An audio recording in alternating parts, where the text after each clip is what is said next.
What is up, guys? This is me, Abaygar Jorvik, and we are going to tackle the IMO conventions na pangungunahan ng aking mga kagrupo. And let's watch this. So hi guys, welcome to my vlog. This is Ivan, and for today's video is papaliwanag ko sa inyo ang 4 pillars of IMO. So watch this video.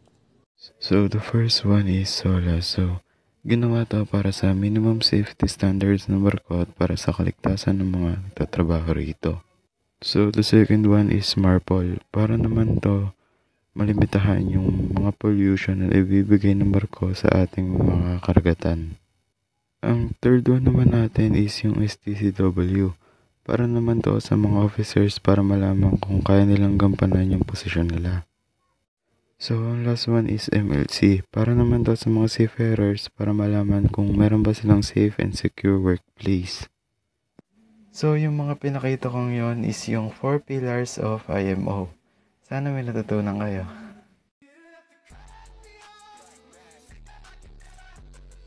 Hello guys, I'm Carjan Vibaral. For today's videos, I'm going to discuss the other convention relating to maritime safety and security and ship-port interface. So, without further ado, let's get started. The Convention on the International Regulation for Preventing Collision at Sea, COLREG, adopted in 1972, is an important global maritime agreement. It generates defined rules for vessel navigation and conduct in order to prevent collision and improve maritime safety. FAL, the 1965 Convention on the Facilitation of International Maritime Traffic, or FAL, is a global agreement that aims to simplify and streamline administrative procedure relating to maritime traffic. FAL concentrates at ensuring the efficient movement of ship, cargo, and passenger across national boundaries. LL, the International Convention on Load Lines, or LL, founded in 1966, is an international marine convention that aims to promote ship safety by minimizing undue stress on the hull structure. The convention addresses the issue of freeboard, or the space between a ship's waterline and its main deck. SAR, the International Convention on Maritime Search and Rescue, or SAR, 1979, is a global agreement that defines criteria for organizing and carrying out search and rescue operations at sea. The SAR Convention, as it is often known, establishes government and organization responsibilities to guarantee effective and coordinated search and rescue effort. A few moments later.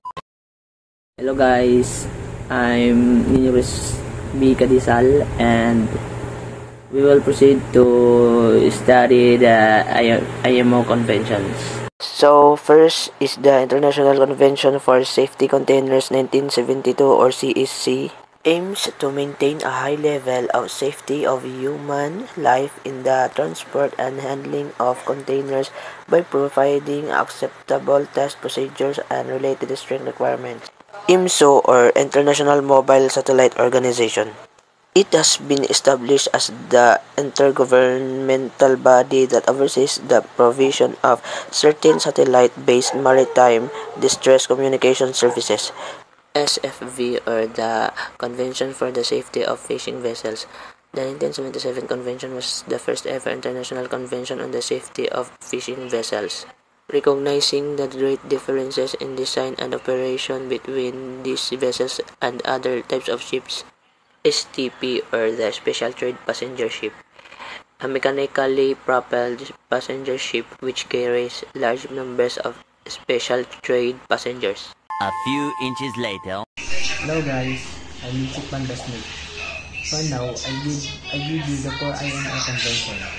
The first one is the International Convention relating to intervention on the high seas in cases of oil pollution casualties, or intervention in 1969. International Maritime Convention affirming the right of the coastal state to take such measures on the high seas as may be necessary to prevent, mitigate, or eliminate grave and imminent danger to their coastline or related interests from pollution or threat of pollution of the sea by oil. Convention of the Prevention of Marine Pollution. In 1972, the London Convention is one of the first global conventions to protect the marine environment from human activities and has been in force since 1975. The effective control of all sources of marine pollution and to take all practicable steps to prevent pollution of the seas by dumping of the waste and other matter.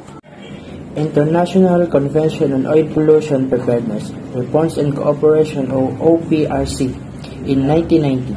The international instrument that provides a framework designed to facilitate international cooperation and mutual assistance in preparing for responding to major oil pollution incidents. Protocol on Preparedness, Response and Cooperation to Pollution Incident by Hazardous and Noxious Substances or OPRC-HNS Protocol in 2000.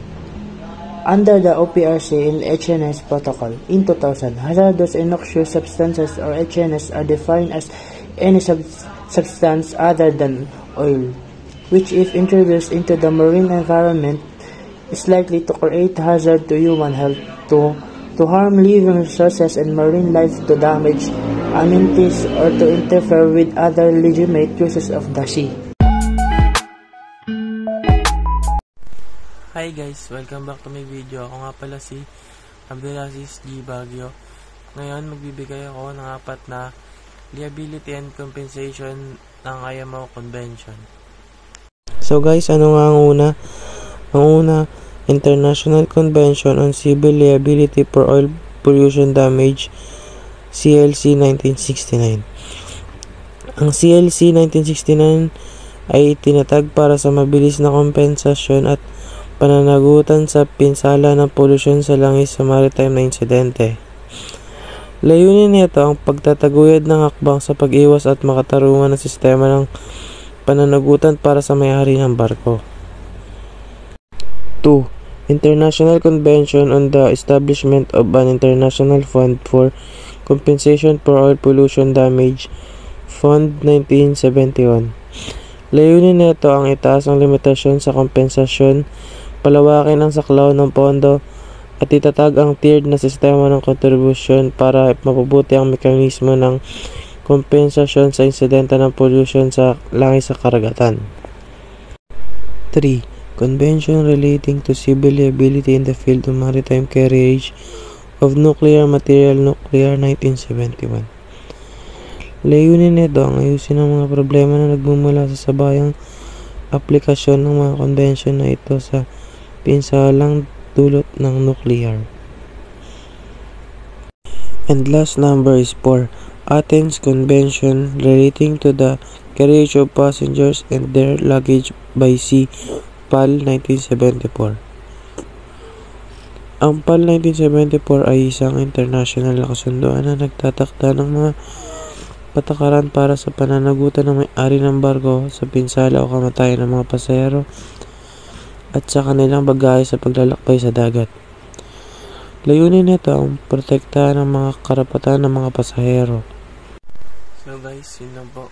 Sana po may natutunan kayo. Maraming salamat. Hi guys! Welcome to my vlog. This is Joseph. For today's video, ipapaliwanag ko sa inyo ang 4 pillars of IMO Convention. Ang LLMC ay nagpapahintulot sa mga may-ari ng barko na limitahan ang kanilang pananagutan kung sakaling may pinsala galing sa barko.